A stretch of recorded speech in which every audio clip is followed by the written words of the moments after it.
भारत गौरव आचार्य श्री पुलक सागर जी गुरुदेव के प्रवचन और लेटेस्ट धार्मिक भजन व कार्यक्रम निशुल्क देखने व सुनने के लिए हमारे YouTube चैनल जीन शरणम मीडिया को आज ही सब्सक्राइब करें और सबसे पहले देखने के लिए बेल आइकन पर क्लिक जरूर करें। फिर भगवान महावीर ने कहा, बोलो तो अशुभ मत बोलो, हमेशा शुभ बोलो, हित मित प्रिय वचन, ये भाषा समिति है। ध्यान रखना, महावीर ने सत्य के लिए साधना बतलाई है। और जब भी बोलो, किसी के लिए प्राण घातक मत बोलो, किसी को पीड़ा देने वाला मत बोलो। एक बात याद रखना, ऐसा सच जो किसी को कष्ट देता है वह सच भी झूठ के बराबर हुआ करता है। ध्यान रखना, ऐसा सच भी मत बोलो किसी की जिंदगी उजड़ जाए, ऐसा सत्य भी मत बोलो किसी का जीवन बर्बाद हो जाए। एक बात बताओ, आपको कोई बुरा बोले, कितने भी आप भले बुरे हों, बुरे को भी बुरा बोलो तो बुरा लगता है या नहीं लगता है?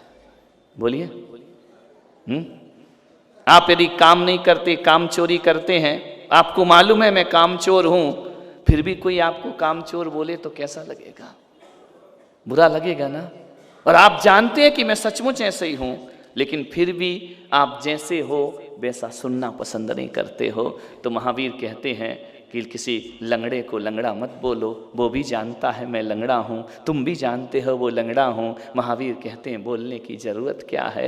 जब किसी लंगड़े को लंगड़ा कहोगे उसे ज़रूर बुरा लगेगा मेरे भाई, उसे ज़रूर कष्ट होगा मेरे भाई। ध्यान रखना, इसको सच मत बोलना। कोई बोले कि तुमने लंगड़ा क्यों बोला, तो आप कहोगे मैंने सच बोला। ऐसा सच भी झूठ की कोटि में चला जाया करता है। हित मित प्रिय बोलो, ध्यान रखना। अंधे को अंधा मत बोलो, अंधे को अंधा बोलने से महाभारत की रचना हो जाया करती। द्रौपदी ने कोई गलत नहीं बोला था, लेकिन ध्यान रखना, ऐसा भी सच मत बोलो कि तीर की तरह सीने में लग जाए और हमारा जीवन सर्वनाश की ओर चला जाए। एक बात बताओ ना, आप झूठ बोलते हो, लेकिन कोई आपको झूठा कहे तो बुरा लगता है ना, बहुत बुरा लगता है। हकीकत भी बोले तो बुरा लगता है। और एक बात याद रखना, दूसरों का तो छोड़ो, हमें कोई सच भी बोले तो बुरा लगता है। आपसे निवेदन करता हूँ, जब हमें इतना बुरा लगता है तो दूसरे वाले को कितना बुरा नहीं लगता होगा। इस चीज़ का जो ध्यान रखता है वो सत्य की साधना जीवन में किया करता है। ऐसा सच मत बोलो कि किसी के भीतर चुभ जाए, मर्म भेदी वचन मत बोलो। ध्यान रखना, अंधे को काणे को काना कहो तुरंत पड़ेगा टूट, अरे धीरे धीरे पूछ लो कैसे गई थी फूट। ध्यान रखना, काना कह करके बुलाओगे तो बर्दाश्त नहीं करेगा। धीरे धीरे दोस्ती करो, प्रेम से पूछ लो कि भाई साहब ये आँख कैसे चली गई थी। ध्यान रखना, कैसे फूट गई थी, वह धीरे धीरे शब्द बता देगा। तो महावीर कहते हैं कि केवल सच बोलने से, लोग कहते हैं ना हम तो सच बोलते हैं बुरा लगता है, हम तो सच बोलते हैं कड़वा लगता है। एक बात याद रखना, सच कभी कड़वा नहीं हुआ करता है। सच को हम कड़वे तरीके से बोलते हैं इसलिए कड़वा होता है। यदि सच को भी मिठास से बोल दो तो सत्य से बड़ा मीठा दुनिया में कोई और नहीं हुआ करता है। एक बात याद रखना, दूध कभी कड़वा नहीं होता है, लेकिन जब बुखार होता है ना तो हमारा मुंह कड़वा हुआ करता है, और मुंह कड़वा होता है तो दूध भी कड़वा लगा करता है। अरे दूध की चिंता मत कर मेरे भाई, अपने मुंह का जायका सुधार ले, यही दूध अमृत के समान लगने लगेगा। सत्य को बोलने के तरीके सुधार लीजिए, ये सत्य बहुत मीठा हो जाएगा। सत्य कड़वा नहीं, सत्य मीठा होता है। हमारे बोलने का तरीका कड़वा हुआ करता है, वह कड़वा तरीका सत्य को दुनिया से अलग कर दिया करता है। मैं आपसे इतना ही निवेदन करता हूं। अंतिम बात,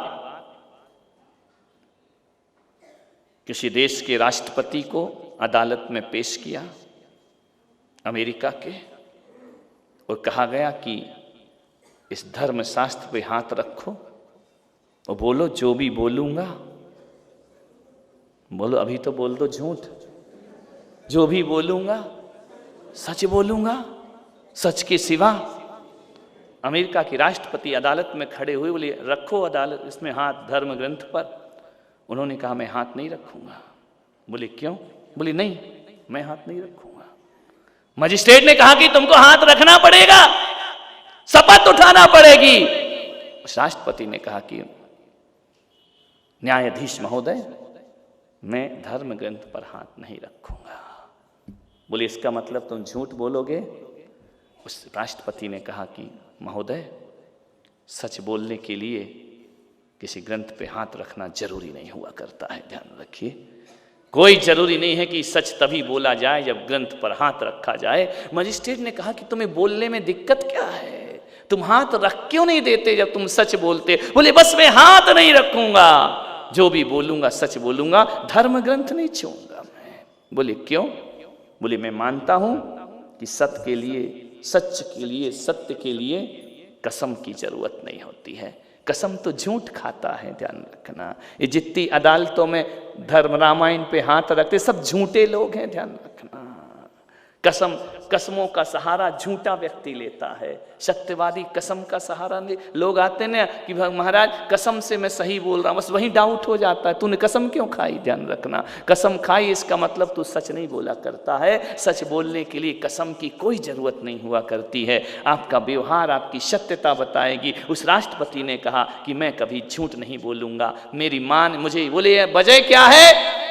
बोले मेरी माँ ने सपना देखा था बचपन में कि बेटा कभी झूठ नहीं बोलना जिंदगी में है। एक दिन मैंने झूठ बोल दिया, मेरी माँ ने इतनी जोर से मेरे गाल में चांटा लगाया, 5 उंगलियां उछल आई मेरे गाल पर, और उस गाल पर पड़ी हुई उन उंगली की टनकार आज भी मेरे कानों में मौजूद है। उसकी माँ ने कहा था, ध्यान रखना, मैं बिना बच्चे की माँ बनना स्वीकार करती हूँ, लेकिन किसी झूठे की माँ कहलाना स्वीकार नहीं करा करती हूँ। लोग कहे मेरी औलाद झूठ बोलती है, इससे तो बांझ रहना अच्छा है, निपुती रहना अच्छा है। मालूम है उस माँ ने कहा था, बेटा जिंदगी में एक मार लगाई, बेटा ने दोबारा झूठ बोलने का हिम्मत नहीं की। इसलिए न्यायाधीश महोदय, मैं धर्म ग्रंथ पर हाथ रखकर सच नहीं बोलूंगा।